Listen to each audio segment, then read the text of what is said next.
tardes.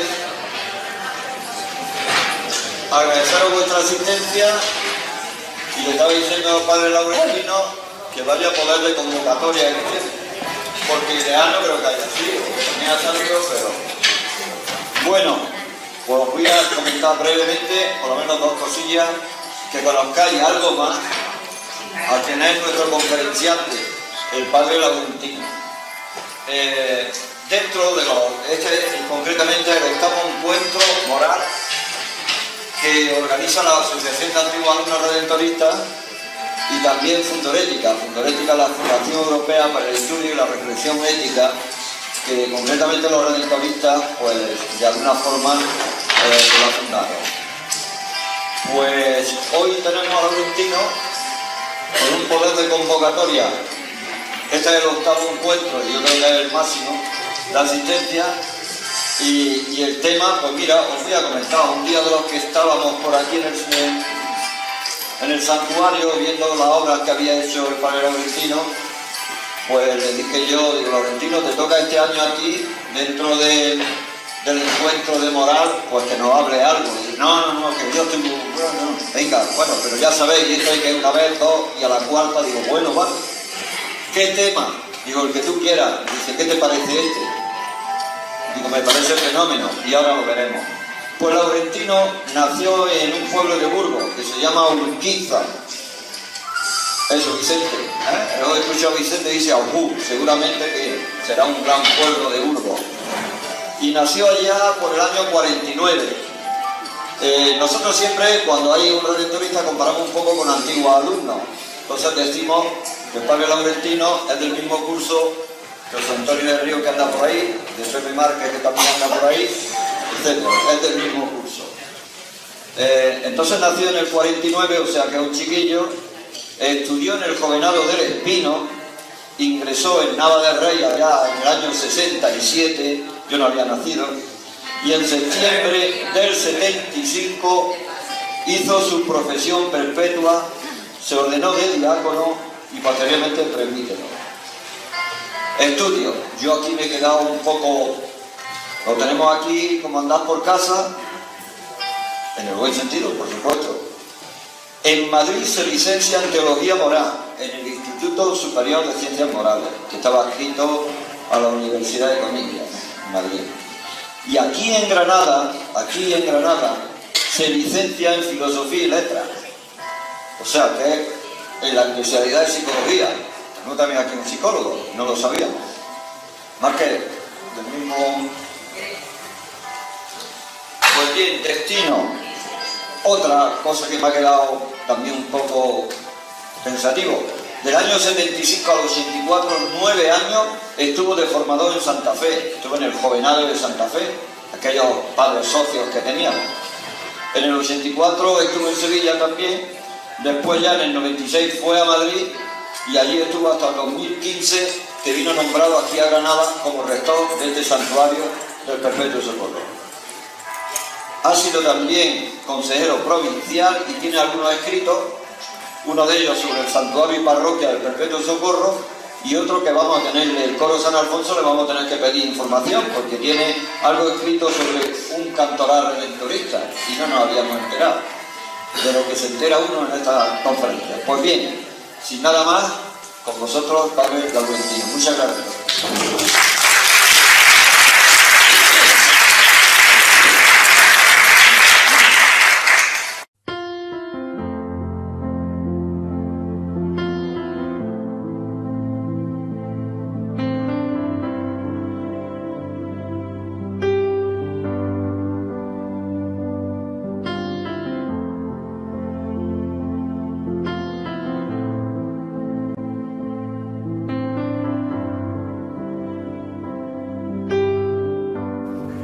Bien, pues buenas tardes a todos. Lo primero decirles que mi voz no está muy bien porque sigo estando resfriado, así que les pido disculpas. En segundo lugar, darle las gracias a Luis por la presentación. De lo que ha dicho sé algunas cosas que son verdad. En primer lugar, nací en Burgos en el 49 y como dicen por aquellas tierras, La Rioja, que está a nuestro lado, tuvo una buena cosecha de vinos el año 49, ¿no? También es verdad que estuve aquí de profesor en el seminario de Santa Fe durante 9 años, que terminé aquí mis estudios de psicología en la Universidad de Granada, con lo que estoy muy agradecido a los granadinos y me siento muy bien entre ellos. Y en tercer lugar, ¿cómo nació esta charla o esta conferencia? Antes de Navidad, pues Luis me propuso celebrar este 8º encuentro de moral de los antiguos alumnos y ver qué tema podíamos tratar, y yo le sugerí, ¿por qué no dar algunas pistas sobre el sacramento de la reconciliación? ¿Por dónde, pienso yo, es mi humilde opinión, podrían ir los tiros en este año ya 2018, en este siglo XXI? Bueno, pues vamos a comenzar entonces con esta charla diálogo sobre el sacramento de la reconciliación, que tiene como título ¿Tiene sentido confesarse hoy o no lo tiene? Algunos dirán que no, otros pensamos que sí tiene sentido, pero que hay que recuperar algunas cosas que hemos perdido por el camino.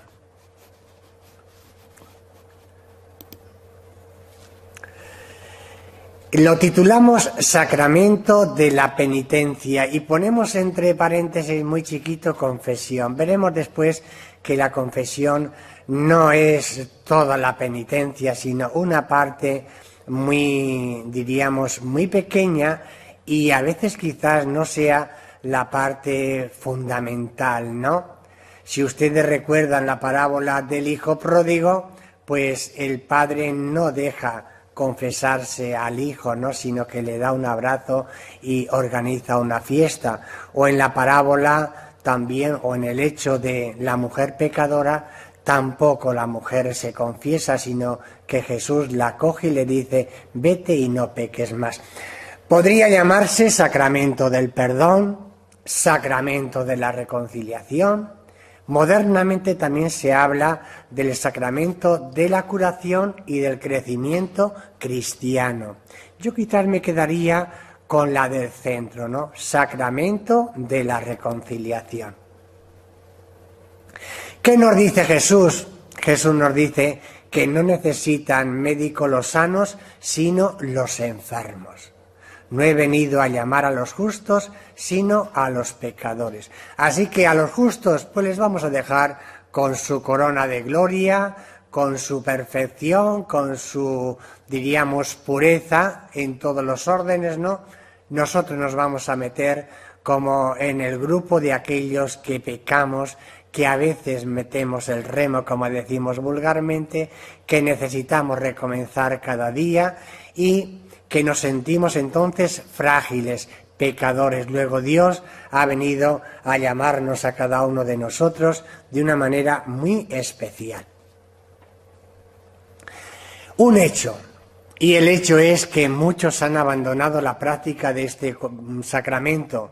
Yo creo que no es necesario pues hacer ninguna estadística pues para ver que esto es así, y que a las grandes colas de antaño pues ahora diríamos que son pocos los fieles que se acercan. Pero no solamente eso, sino que hay una cierta desazón, no solo pastoral, sino también teológica, ¿no? La penitencia no es atractiva. Yo creo que no se percibe el carácter curativo y de crecimiento al que hacíamos alusión antes, sino solo el judicial.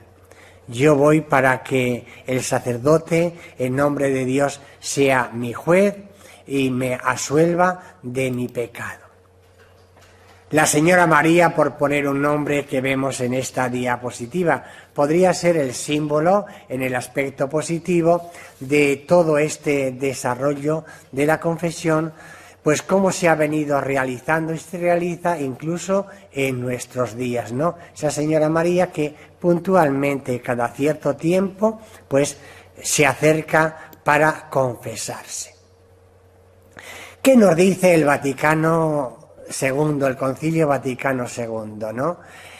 Nos dice fundamental dos cosas. Primero, que hay que hacer una renovación.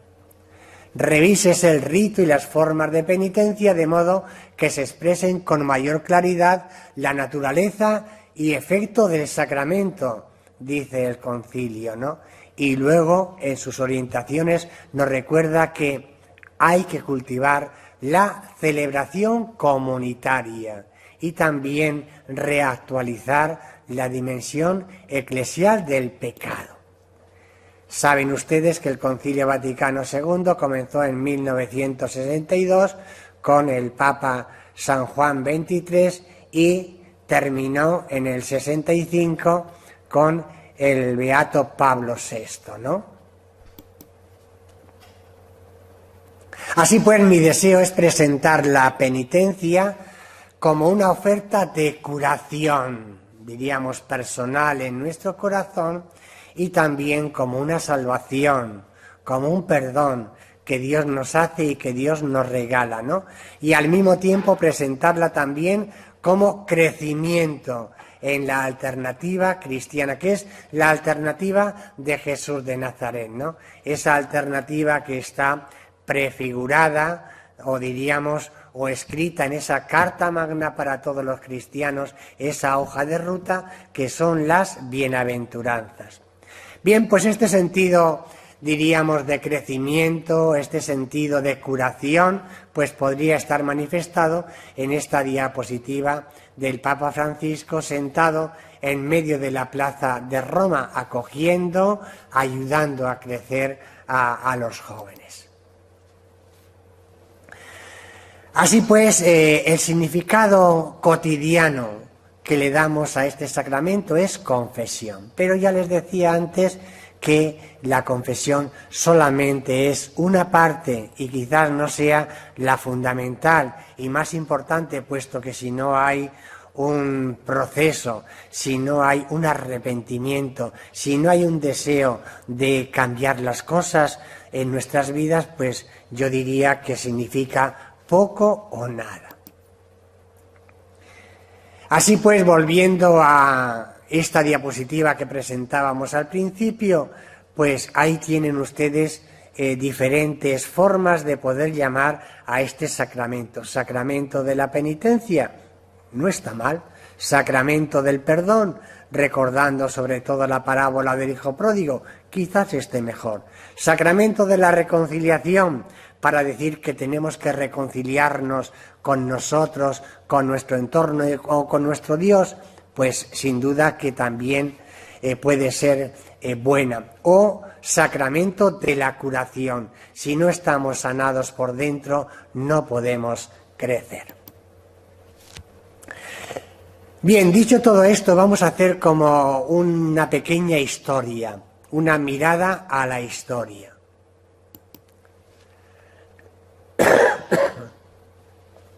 En muchas religiones existe la confesión pública. Así ya en el budismo se nos recuerda que en el siglo II los monjes practicaban la confesión, ¿no?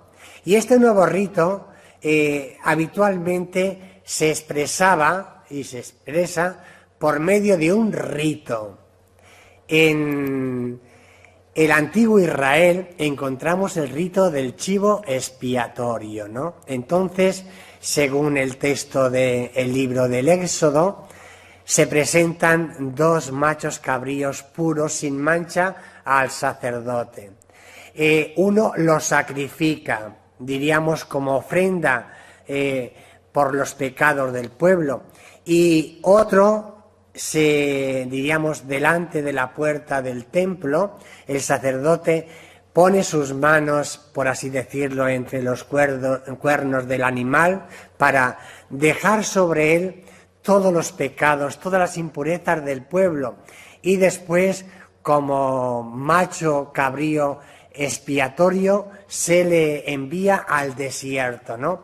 Para que con él, diríamos, se vayan todos los pecados, todas las impurezas del pueblo. Aquí cerca de nosotros, en el pueblo de Santa Fe, hay una tradición el día de San Agustín, creo que son las fiestas el 28 de agosto, que llaman el quemas. ¿Qué consiste esto? Parece ser que es una tradición que trajo un alcalde allá de México, Antonio Callejas, en el año 1985, de un pueblo llamado Santa Fe, que está hermanado con Santa Fe aquí de España.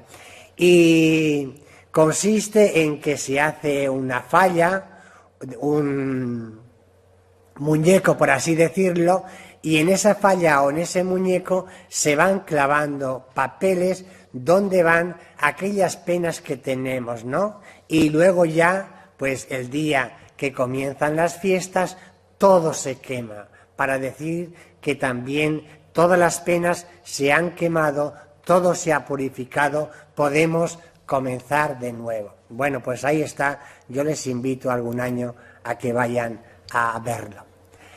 ¿Qué nos dice la Biblia? La Biblia, y especialmente Juan el Bautista, habla de metanoia. ¿Qué es metanoia? Metanoia es decir cambio, con un símil. Si Dios está en los Pirineos y ustedes están yendo mancha abajo, camino de la punta de Tarifa, metanoia sería dar la vuelta, ¿no? En la próxima rotonda y decir, usted va completamente equivocado, tiene que darle media vuelta a la cabeza, ¿no? Para pensar de otra manera, para hacer las cosas de otra manera, ¿no? Juan Bautista exhorta a la gente no a la penitencia, ¿no? Sino a que se convierta, convertíos, ¿no? Si es que queréis escapar del juicio inminente de Dios. Y esta diapositiva donde veis que está ahí el hacha en el tronco seco, ¿no? Intentando ya cortarlo, acabar con él, puede ser el símbolo como de esta radicalidad de Juan el Bautista, ¿no? De este juicio inminente de Dios, ¿no? ¿Qué nos dice Jesús de Nazaret?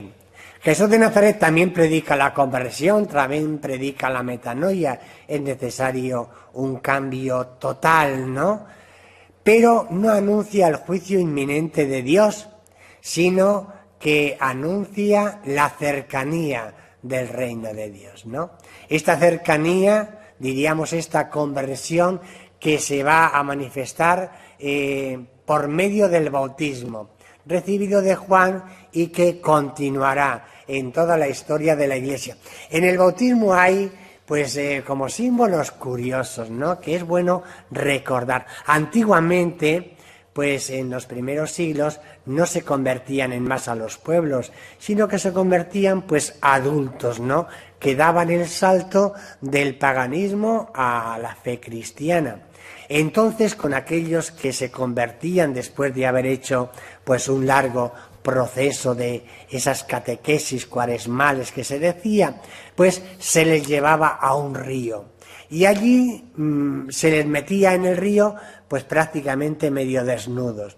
Cuando estaban en el río se hacía una gran ahogadilla, diríamos, ¿no?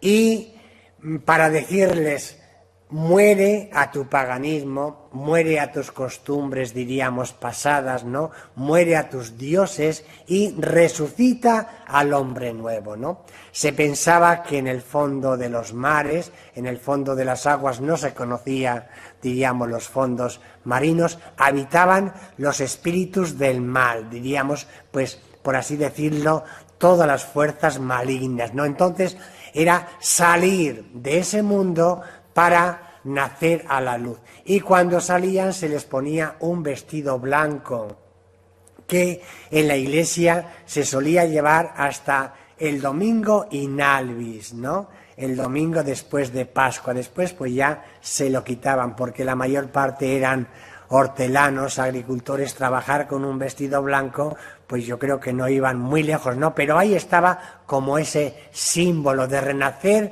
a algo nuevo. Y se les daba una lámpara, diciéndoles, mantén con tu vida, con las buenas obras, esta lámpara encendida siempre.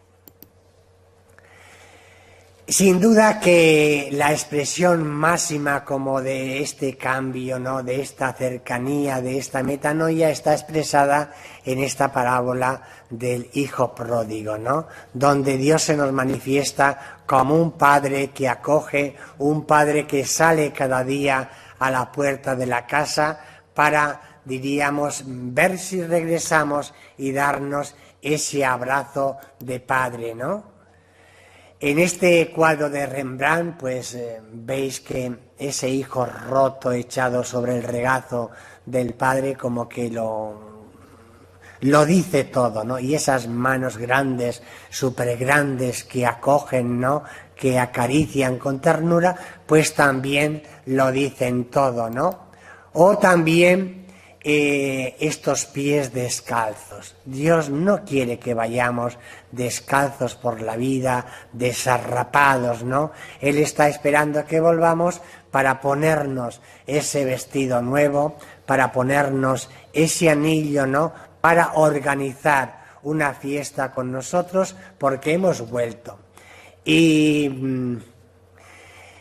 hay una historia, saben que a mí me gusta contar historias, y es la historia que les voy a contar del pañuelo, que simboliza la historia del hijo pródigo moderno. Pues un chaval que un día se marcha a casa, harto de su familia, de su padre, de su madre, reniega de ellos porque dice que no le dejan vivir, que está harto, ¿no?, y se va a vivir su vida lejos. Cuando está lejos, ya ha pasado un tiempo, ve las cosas que no son como él había soñado, sino todo lo contrario.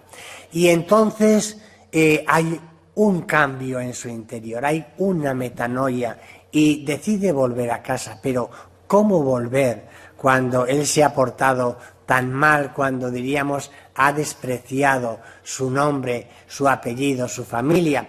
Entonces escribe una carta y en esta carta le dice: me he portado mal con vosotros, ¿no? Ha pasado el tiempo, he recapacitado, entonces voy a volver. Por delante de nuestra casa pasa un tren, yo pasaré en ese tren, ¿no? Y también delante de nuestra casa hay un árbol grande. Entonces, si cuando yo pase en el tren veo un pañuelo blanco en alguna rama del árbol, pues entonces me bajaré y diré: mis padres me aceptan, mis padres me perdonan. Si no, pues yo lo entenderé, seguiré adelante, pues para seguir viviendo mi vida como buenamente pueda. Dice la historia que cuando ya estaba cerca de la casa, a un compañero de viaje le dijo: oye, asómate por la ventana, a ver, va a venir ahora una casa, un árbol grande, mira a ver si ves por casualidad algún pañuelo blanco colgado en ese árbol. Dice la historia que el viajero, mirando por la ventana, volvió al interior y le dijo: no veo ningún pañuelo blanco, veo todo el árbol y todas las ramas cubiertas de pañuelos blancos, ¿no? Pues quizás así es Dios, ¿no?, que pone todos esos pañuelos blancos en el árbol de nuestra vida para decir que somos bien recibidos y que podemos volver a casa. Vamos a seguir haciendo historia. Estamos en el siglo II y III, y en estos siglos el bautismo recibido en edad adulta era para la mayoría de los cristianos el único sacramento de remisión de los pecados, ¿no? Claro, había por medio persecuciones, había gente que renegaba de su fe. ¿Qué hacer con ellos? Pues no hay una norma, sino que hacían lo que buenamente sabían, y lo que sabían era lo que venía de la tradición, ¿no? La corrección fraterna, la confesión pues pública de esa apostasía, ¿no?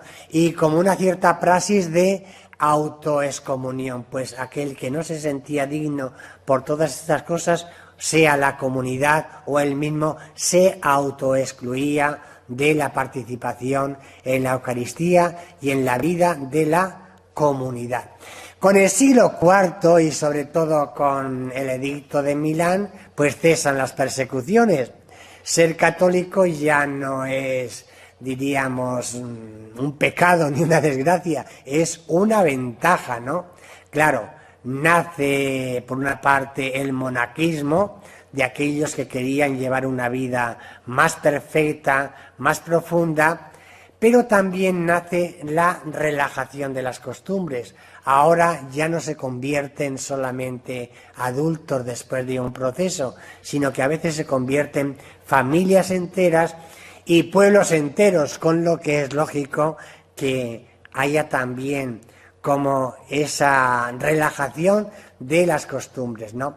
Entonces, en este tiempo, para los pecados graves, la Iglesia elabora un proceso que denomina entrar en el grupo de los penitentes. Entonces, aquel que había cometido una falta grave, un pecado grave, iba al obispo. El obispo le escuchaba y diríamos que le imponía la penitencia, que a veces duraba años y años, ¿no? Y el penitente aceptaba como los signos también de esa penitencia que comenzaba, ¿no? Normalmente pues era un vestido especial, ¿no? El pelo rapado, sobre todo pues en las mujeres, ¿no? Con la que todo el mundo sabía que entraban en el orden de los penitentes. En segundo lugar, había un tiempo de expiación, ¿no? En ese tiempo, ya les digo, muchas veces largo, pues había oraciones que se hacían, salmos, penitencias. El domingo se iba a la iglesia, a la misa, pero en cuanto acababa la homilía, diríamos, eran, por así decirlo, expulsados de la comunidad porque no eran dignos de acercarse a celebrar la Eucaristía. Normalmente se quedaban a la puerta, ¿no? Y la comunidad seguía rezando por ellos para que ese proceso que habían comenzado pues pudiera llegar a feliz término, ¿no?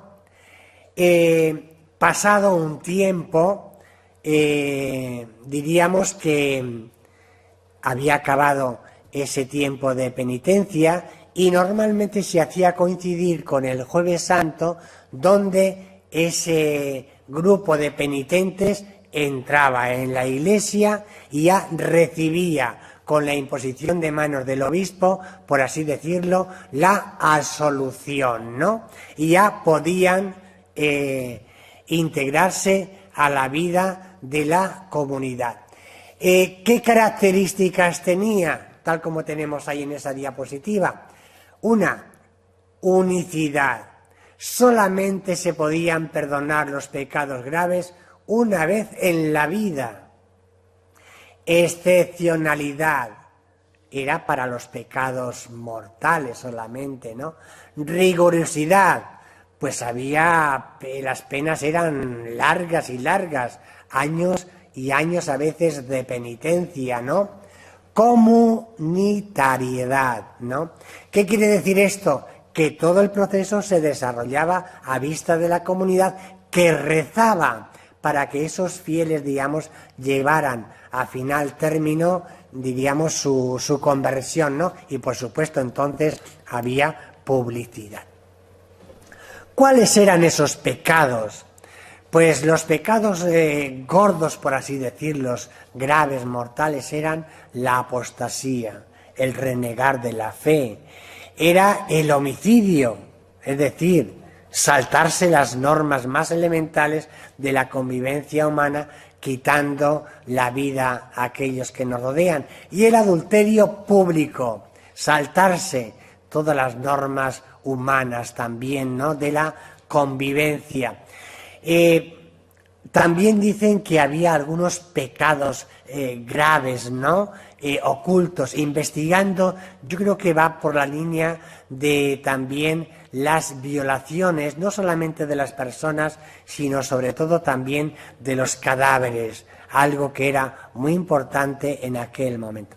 Pero aquí venía el problema era que el Jueves Santo diríamos, se le perdonaban los pecados, pero no terminaba la penitencia. En principio continuaba la penitencia hasta la muerte, bajo una serie de prohibiciones: no poder tener relaciones conyugales, ni ejercer ninguna función pública, ni entrar en el ejército. O sea que en el plano familiar y social seguían siendo unos excluidos. Por eso no es de extrañar que se convirtiera en un sacramento de preparación para la muerte, ¿no?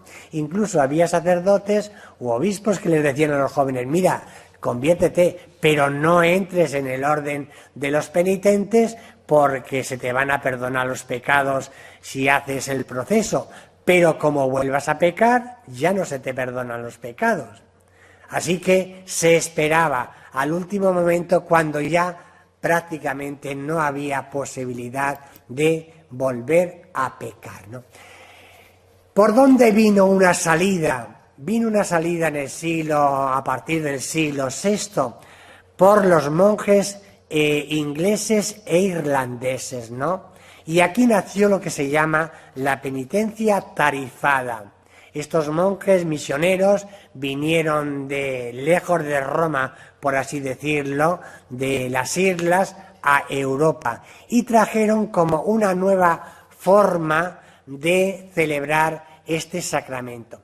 Los pecadores confesaban sus pecados a un monje, ¿no? O a un sacerdote, como se hace en el Oriente, ¿no? No ya al obispo, ¿no?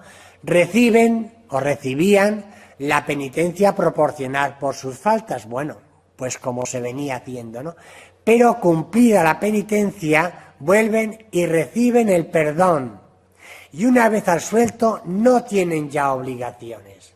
Entonces, borrón y cuenta nueva, tabla rasa, uno puede volver a comenzar. No solamente esto, sino que pueden volver en caso de nuevas faltas graves, ¿no? Y como les decía, se confiesan a los sacerdotes, ¿no? Que tienen catálogos o penitenciales, ¿no? Donde, pues, el sacerdote, viendo esos penitenciales, ponía la penitencia conforme al pecado, diríamos, que se le había confiado. Claro, nace la ley y nace la trampa. Entonces comenzaron a darse desviaciones, puesto que lo más importante no era lo que pasaba en el corazón de los hombres, la conversión, sino el cumplir, diríamos, aquellas penitencias que se le asignaban, con lo que a veces se compraban días de penitencia o se compraban días de ayuno, o el criado hacía penitencia por su señor, ¿no? Y también comienza ya a remarcarse ese carácter individual, de que el fiel, diríamos, sobre todo cuando no hay un pecado público, pues se las arregla, diríamos, con Dios mediante el sacerdote. También por estos tiempos comienzan a surgir las peregrinaciones penitenciales, ¿no? El modelo bíblico, pues, es Caín. En ese texto del Génesis, y nos dice que Dios hizo una señal en su frente para que nadie le diera muerte, ¿no? Para que estuviera errante toda la vida, pues purgando, por así decirlo, su pecado, ¿no? Bien, se impone como penitencia sobre todo estas peregrinaciones a aquellos que han cometido homicidio, adulterio público. Claro, era una forma también de poner tierra por medio, pero se lanzaba a los caminos, pues a veces a toda la gente que podríamos llamar un poco maleante o de costumbres, diríamos, bajas, ¿no?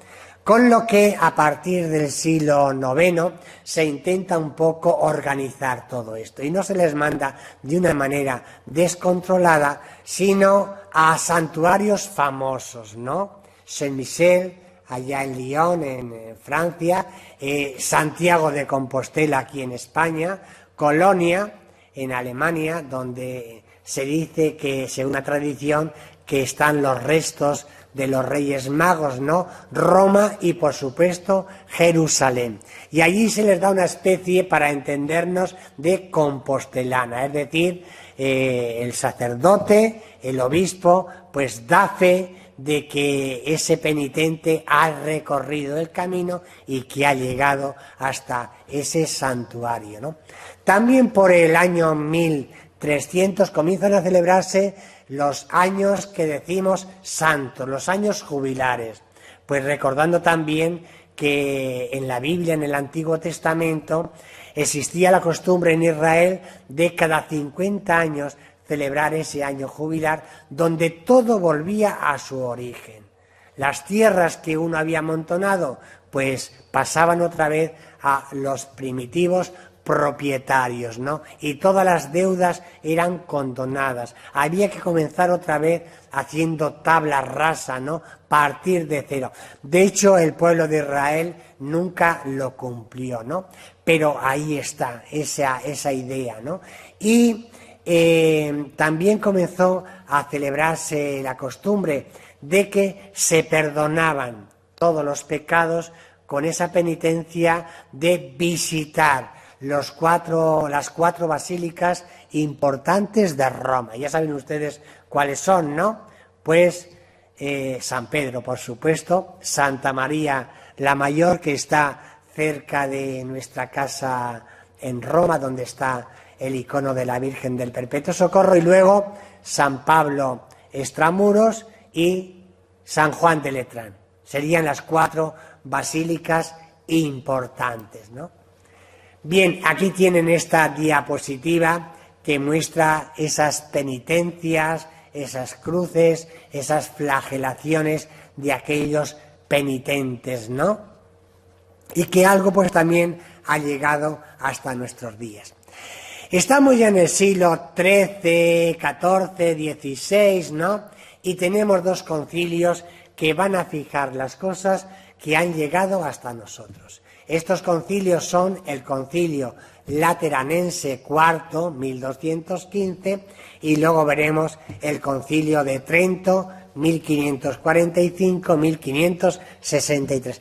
¿Qué dice el Concilio Lateranense IV? Dice que hay obligación de confesar todos los pecados mortales al menos una vez al año para comulgar por Pascua. Y esto lo tenemos los que tenemos ya años muy metido en nuestra cabeza, ¿no? Pero quizás esta obligación no perseguía tanto, diríamos, el celo pastoral, ¿no? Sino más bien un celo, diríamos, de control. Existían las herejías y entonces el que cada año toda la gente se confesara era como una forma de ver quiénes eran practicantes o quiénes eran indiferentes. Y ya saben ustedes, el que no es practicante, el que no se confiesa, no puede entrar en la iglesia, cuando muere no puede recibir cristiana sepultura y, por supuesto, no irá al cielo, ¿no? Con lo que ya en este tiempo comienza como una iglesia de 2 velocidades. Los cristianos fervorosos, sobre todo alentados en los conventos de franciscanos y dominicos, comienzan la confesión frecuente, a veces tan frecuente que hubo que poner normas y leyes, ¿no? Porque algunas buenas señoras o buenos señores pues se confesaban con una cotidianidad pasmosa, ¿no? Por la mañana y por la tarde a veces, ¿no? Con lo que yo me pregunto si es que tenían tiempo de cometer tantos pecados graves, ¿no? Tantos pecados importantes, ¿no? Y por otra parte, pues comienza, diríamos también, pues esa otra gente, esa otra velocidad de la gente que se confesaba una vez al año, ¿no? Bien, el Concilio de Trento pues insistirá en esta misma línea, ¿no? Y también insistirá en la necesidad de someter las faltas al juicio del confesor, ¿no? Con lo que, al juicio de Dios, con lo que se acentúa este carácter judicial que les decía, diríamos, a que hacía referencia anteriormente. Y la confesión quedó en la práctica como el único medio necesario para adquirir el perdón. una nota aquí también, ¿no?, que ha llegado hasta nosotros. El rigorismo jansenista de los siglos XVII y XVIII expandirá la idea de que para comulgar hay que confesarse antes. Bueno, pues yo creo que un poco es lo que ha llegado hasta nosotros. Dicho esto, vamos a dar un paso más y vamos a meternos, como es en esta segunda parte de esta charla, reflexión, y la titulamos Hacia una nueva teología de la pastoral de la reconciliación. Y yo voy a ir señalando algunos puntos, ¿no?, que a mí me parecen importantes. Punto primero, la confesión como acompañamiento espiritual. Yo pienso que sería uno de los aspectos a recuperar. Se practicaba en el monacato primitivo. Cada monje tenía un padre espiritual que se llamaba abbas o una madre espiritual, anma, a quien confiaban sus pensamientos. Y la dirección espiritual no se entendía como un sacramento, sino más bien como el acompañamiento que necesitaba todo monje y también a veces los fieles cristianos para poder avanzar en su camino espiritual. A medida que las comunidades monásticas fueron acogiendo entre sus filas sacerdotes, pues diríamos que el confiarse pasó al marco de la dirección espiritual con los sacerdotes y diríamos que acabó por sacramentalizarse y perder el frescor primitivo. Pero yo pienso que sería una de las cosas a recuperar. En un momento o en otro todos necesitamos confiarnos a alguien, diríamos, y al confiarnos no para que nos dirija, sino para que nos escuche, también escucharnos a nosotros mismos, ¿no? Y quizás ese alguien puede ayudar a relativizar a veces los problemas, las cosas, a ver en otra tesitura, de otra forma, nuestros problemas.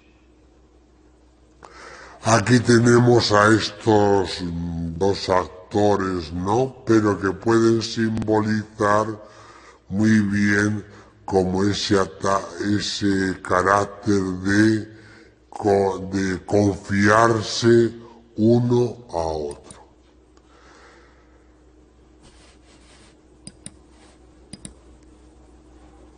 Seguimos adelante. La confesión como proceso o como camino.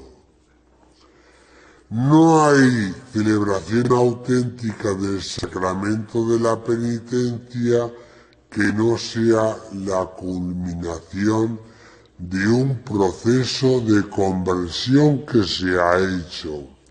El sacramento no es algo mágico. Tampoco es una especie de lavadora que puntualmente quita las manchas que tenemos, ¿no?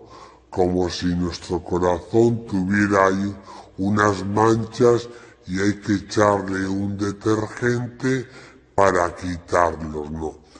Tiene que haber un proceso y quizás veremos después los automatismos a los que hemos sometido el sacramento de la confesión, pues no han propiciado ese proceso, por así decirlo, haciendo una caricatura, que nadie me lo entienda mal, ¿no? Pues llega la señora María a la iglesia, nuestra buena señora María, ¿no? Y mira por dónde al entrar ve que el sacerdote está ya en el confesonario. A veces decimos vulgarmente en el kiosco, ¿no? Bueno, y la señora María se dice, hombre, pues voy a confesarme ya que he aprovechado. No se me había ocurrido, ni lo tenía pensado, pero vamos a aprovechar, ¿no? A ver si lo hago rápido porque después, a ver si un poco antes de la misa, subo y le digo al que celebre que también a ver si puede aplicar la Eucaristía por la intención diríamos, de un familiar difunto que se nos ha ido, ¿no? Y bueno, después puede aprovechar para rezar el rosario. Y a lo mejor pues allá para cuando esté ya en el ofertorio cerca de la comunión, he terminado el rosario, comulgo, total, que en 20 minutos, en media hora, la buena señora María ha hecho todo, ¿no? Se ha confesado, ha rezado por sus seres queridos, ¿no? Ha rezado el rosario y por supuesto ha escuchado la misa, porque lo que se llama vivir. Aquí tenemos este joven o esta persona adulta haciendo camino, haciendo ese proceso que tenemos que hacer todos. En tercer lugar, la confesión como dimensión social del pecado. Ya nos alertaba el Concilio Vaticano II de que era una dimensión que había que recuperar, la dimensión social, la dimensión eclesial. El pecado es ante todo una realidad que rompe la comunión para la que hemos sido creados, ¿no? Nosotros solemos pensar en el pecado como alejamiento de Dios, pero también supone alejamiento de los otros, del prójimo, y traemos pues a colación este texto de Mateo, ¿no?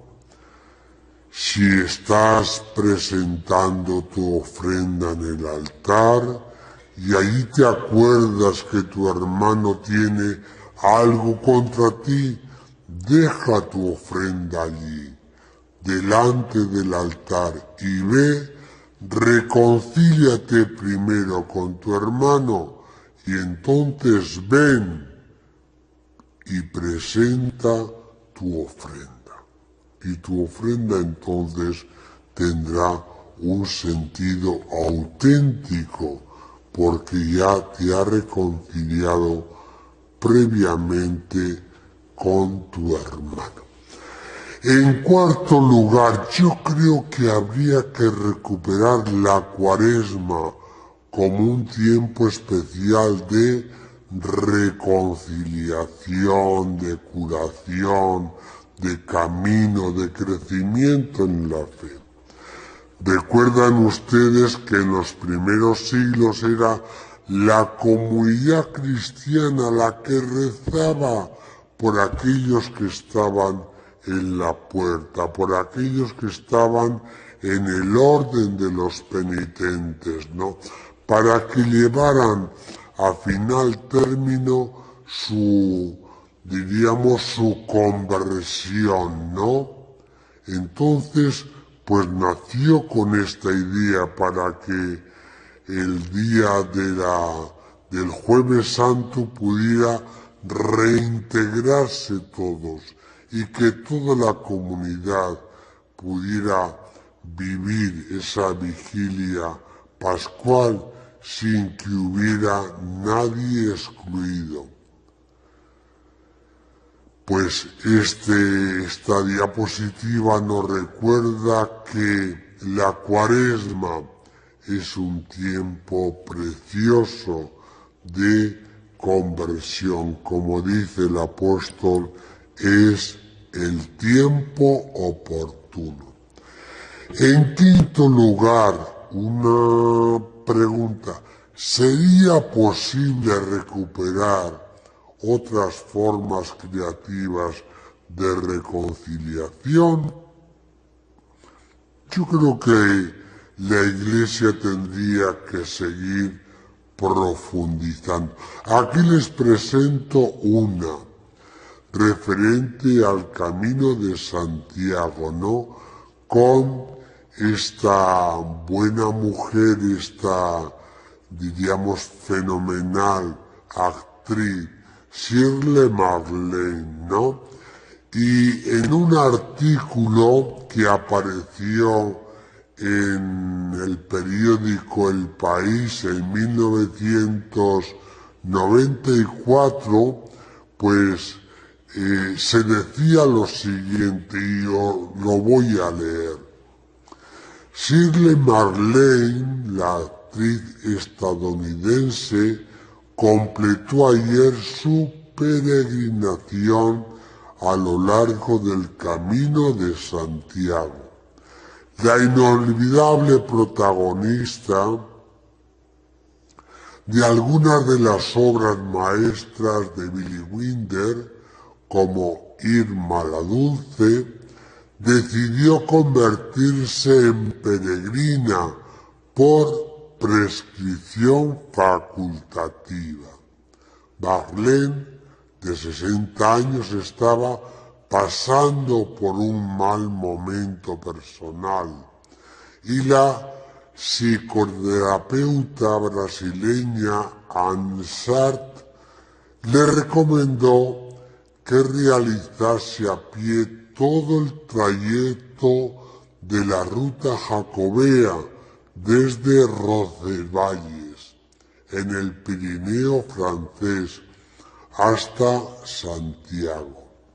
Sartre, quien acompañó a MacLaine durante el viaje, es autora de un libro titulado O Caminho da Magia, ¿no? En portugués, no sé si se pronuncia así, más o menos.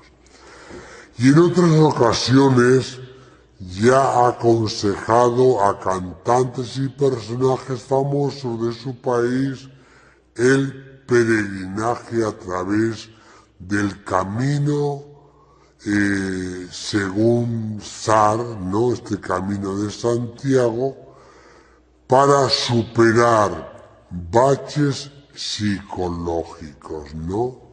Según Sartre, el esfuerzo físico y el contacto con la naturaleza ayudan a las personas a encontrarse consigo mismas y con Dios. Para mí es una asignatura pendiente, me encantaría hacer el Camino de Santiago. Yo sé que ustedes, los antiguos alumnos, lo han hecho el año pasado, ¿no? Pues puede ser como también un buen momento para acompañar a ese, diríamos, zapateo, por así decirlo, a ese ir caminando, pues la curación interior.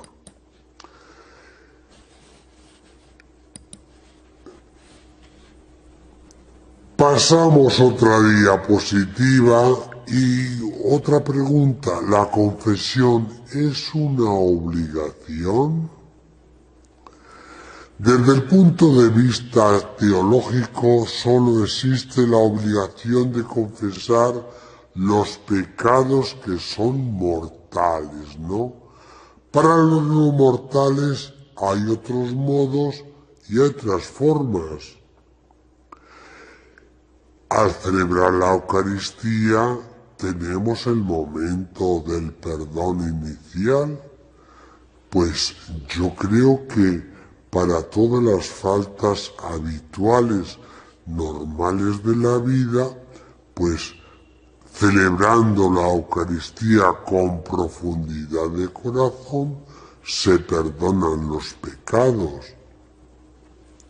Lo mismo que en la teología escolástica, diríamos, más normal, se dice que las obras de misericordia, la caridad, el visitar a los enfermos, el ayudar a aquellos que pasan necesidad, pues también como que nos ayuda a que el Señor perdone nuestras faltas, ¿no? Bien, la mayoría de los pecados no son fruto de una decisión consciente contra Dios, sino pecados por debilidad, pecados en los que nos dominan nuestras pasiones y emociones. Por tanto, un pecado grave supone apartarse conscientemente de Dios en una cuestión importante, con pleno conocimiento y en total libertad. Quien peca gravemente se sitúa de manera consciente fuera de la Iglesia. Por tanto, el pecado no se comete todos los días y no se comete por descuido. Yo pienso que un pecado fuerte, grave, mortal diríamos, pues a veces es como el final de una actitud. Por eso modernamente se habla de moral de actitudes. Y había que mirar qué significa. Yo salgo, les pongo un caso, por la mañana de casa y doy un portazo, ¿no? ¿Qué significa ese portazo? Puede significar que ese día yo me he levantado con dolor de cabeza, que no he dormido, que estoy agobiado, que el día anterior mi jefe pues me hizo lo imposible, ¿no? Y luego he llegado a casa y también pues me he encontrado con problemas, ¿no? Y mira, salgo de casa ese día que doy un portazo y digo, qué harto estoy de todo esto, ¿no? Y pues me voy a trabajar. ¿O qué significa ese portazo? Que lo vengo haciendo sistemáticamente, ¿no? Porque ya no aguanto a mi mujer o a mi marido, mis niños ya me hartan también, estoy harto de toda la casa, de todo, y aquí va este portazo de hoy que significa que ahí os quedáis, que os pudráis, que diríamos que yo qué sé, ¿no? Una actitud completamente radicalizada tendríamos que mirar también, ¿no? O lo mismo llega un domingo y pues me levanto con dolor de cabeza, estoy medio de resfriado, malamente, humor también mal, está lloviendo, estoy deprimido y ese día pues diríamos que mi alma, mi anímico lo paga la mujer, el marido, los niños y lo paga Dios y ese día pues no he ido a misa. ¿Qué significa eso? Pues que un día he sido verdaderamente débil, ¿no? Y no he celebrado con la comunidad, ¿no?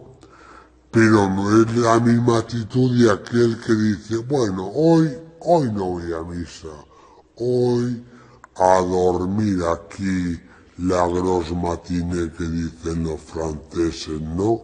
Hoy me voy al campo, mira, hace un día muy bueno, ya iré a misa otro día, si es que voy. Hoy, hombre, pues mira, hoy me voy a ir a ver un partido de fútbol, claro, y entonces, pues eso manifiesta que Dios no es ni nuestro amigo ni nadie, sino alguien al que de vez en cuando, diríamos, cuando encarta, pues vamos a visitar o vamos a celebrar, ¿no? Entonces habría que mirar a ver dónde estamos nosotros. Pongo esta diapositiva de la manzana y diríamos y esta serpiente para simbolizar que en el paraíso pues Adán y Eva lo rompen todo, quieren vivir su vida al margen de Dios, al margen diríamos de todo lo creado, ¿no? Y ese es, como por así decirlo, su pecado.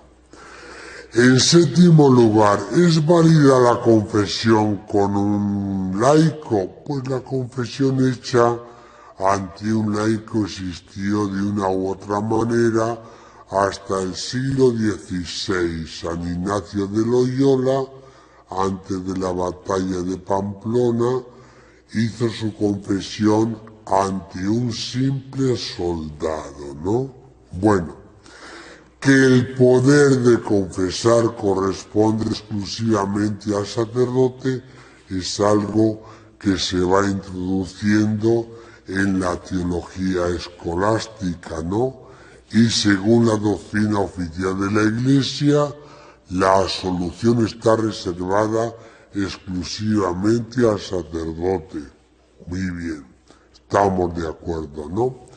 En caso de pecado grave, el penitente ha de acudir al presbítero para experimentar el perdón.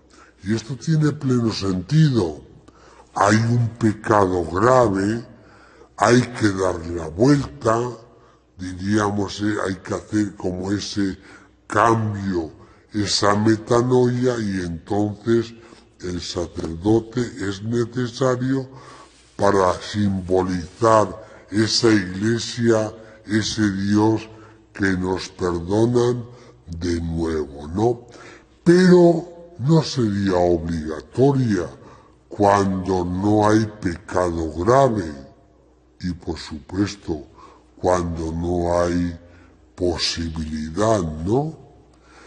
Esta diapositiva de esta joven confiándose a su proceso de recuperación, sanación de los fallos operados en la opción bautismal. Y les voy a contar otra historia, es la historia de una tribu africana. Entonces, en esta tribu africana, a mí me llamó la atención cuando yo lo leí, cuando uno de la comunidad ha cometido una falta grave, se van a la plaza, por así decirlo, del poblado y forman un gran corro. En el centro colocan a aquel que ha cometido la falta grave. Y durante un día, 2 o 3, los que sean necesarios, para que hablen todos, mayores y pequeños, todo el mundo va señalando las cosas positivas que tiene esa persona, no sus pecados, sino las cosas, los dones, las cualidades. Y cuando todo el mundo, diríamos, ha hablado, ha expuesto aquello que piensa sobre aquella persona, se rompe el círculo y se hace una gran fiesta. Es una manera de decirle a aquel que ha cometido la falta, de decirle: tú puedes hacer las cosas de otra manera, tienes cualidades, ¿por qué no lo intentas de nuevo? La comunidad te da otra oportunidad, ¿no? Bien. En segundo lugar, la dinámica penitencial debería cambiarse. Debería comenzar, yo creo, por una confesión de nuestros pecados, ¿no? Siguiendo por un proceso penitencial o contrición que tendría, en tercer lugar, la solución para, en un cuarto lugar, llegar a la satisfacción. Y se lo explico también con un pequeño ejemplo de la vida cotidiana que yo he vivido. Un grupo comprometido, un año cuando llegó la Cuaresma, pues nos juntamos todo el grupo y salvando siempre la intimidad que debe ser salvada. Pues todo el mundo fue diciendo aquellas faltas que cada uno pensaba que tenía más importantes, ¿no? O fuimos señalándolas en aquellos que nos rodeamos en esa corrección fraterna. Pues yo creo que tú fallas en esto y en esto, ¿no? Entonces dijimos, muy bien, este es nuestro pecado. Vamos a tomarnos 40 días de la Cuaresma para intentar, diríamos, cambiar esto, ¿no? Y nos vemos al final de la Cuaresma. Y así lo hicimos. Al final de la Cuaresma nos volvimos a ver y celebramos el sacramento de la reconciliación, pues presentando también nuestro pecado, diríamos, y nuestro proceso a la Iglesia mediante el sacerdote, ¿no? Y luego nos comprometimos en el tiempo de Pascua como a satisfacer, es decir, a producir esos frutos de misericordia de aquello que habíamos intentado convertirnos. Ya terminando, como resumen, ¿qué cosas habría que recuperar? Señala algunas de las que hemos ido viendo, ¿no? Recuperar la confesión como acompañamiento espiritual. Recuperar la confesión como un proceso a recorrer, un camino. Recuperar la confesión en su dimensión social, eclesial, familiar del pecado, ¿no? Recuperar la Cuaresma como un tiempo fuerte para esta reconciliación, para esta curación, para este crecimiento en la fe, ¿no? Recordar, no olvidar nunca que el perdón siempre es terapéutico, aunque perdonemos con lágrimas en los ojos, ¿no? Y que la confesión sacramental no es el único medio de perdón de los pecados que no son mortales, ¿no? ¿Qué nos propone el nuevo ritual diríamos, nacido después del Concilio Vaticano II? Pues nos propone 3 formas de celebrar el sacramento de la reconciliación. Una forma individual, reconciliación individual, pues como lo venimos haciendo hasta ahora. Bien. Pero nos proponía sobre todo una segunda forma, que es la celebración comunitaria de la reconciliación.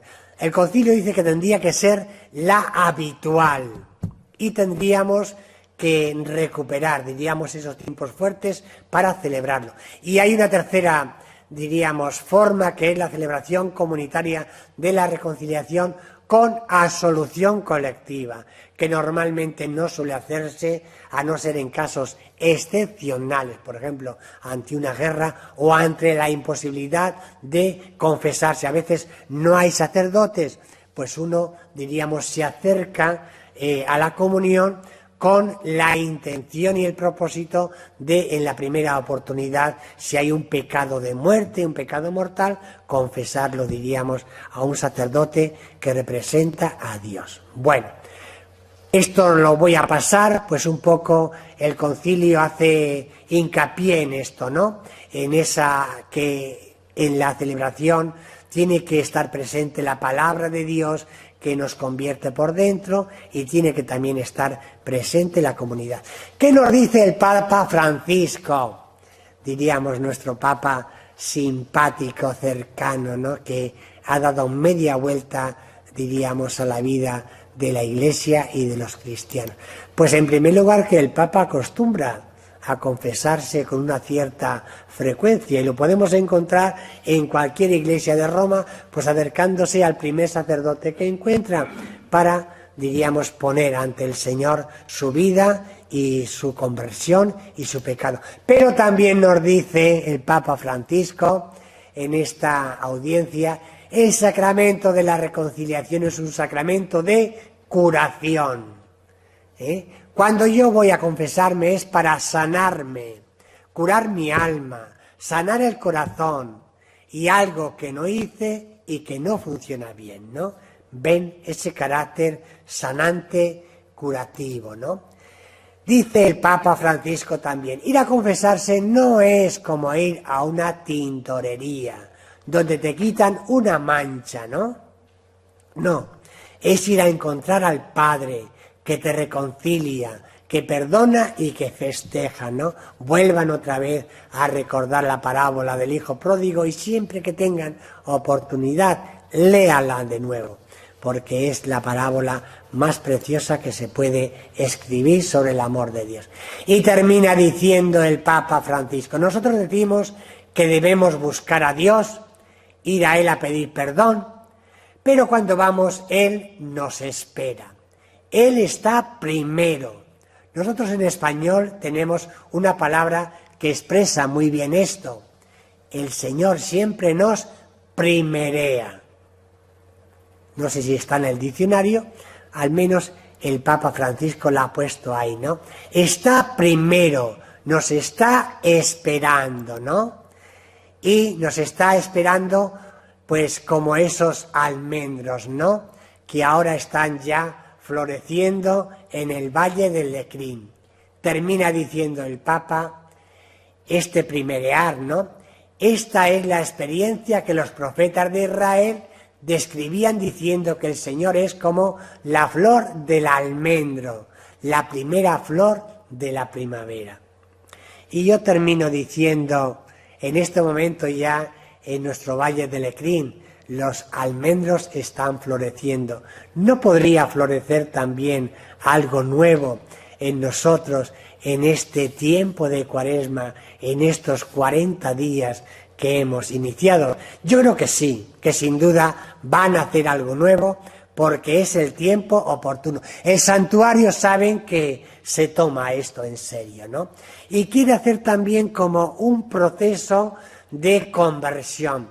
Y por eso ha puesto en los momentos fuertes celebraciones penitenciales. Y así yo les invito ya el próximo viernes 23 de febrero, a las 8:30, al terminar la misa de las 8, pues vamos a tener una celebración penitencial para iniciar, diríamos, juntamente con el miércoles de ceniza, este camino de la Cuaresma, ¿no?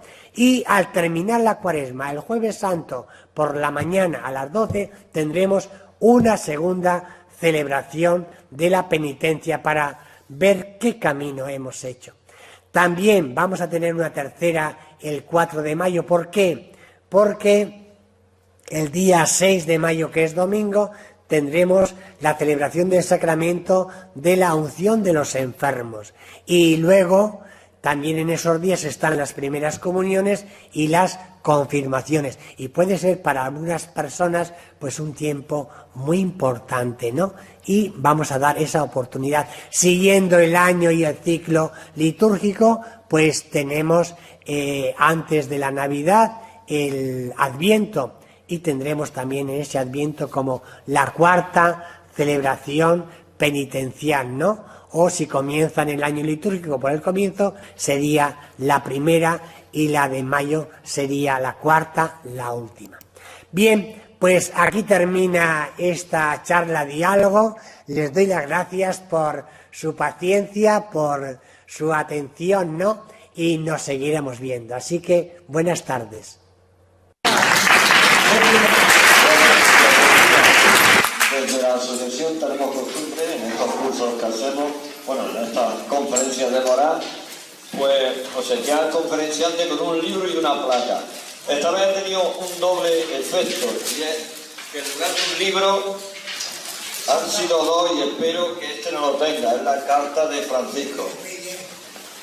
Y este virtudes y valores, compromiso, pero en la placa, que normalmente una placa de metacrilato que hacemos pequeñita y demás, yo no sé si como era esto de la confesión, me han hecho un placón, será para que lo ponga en el confesionario, como tú has dicho, porque lo que no entiendo yo, esta no es la placa que hacemos normalmente, pero bueno, será para el confesionario.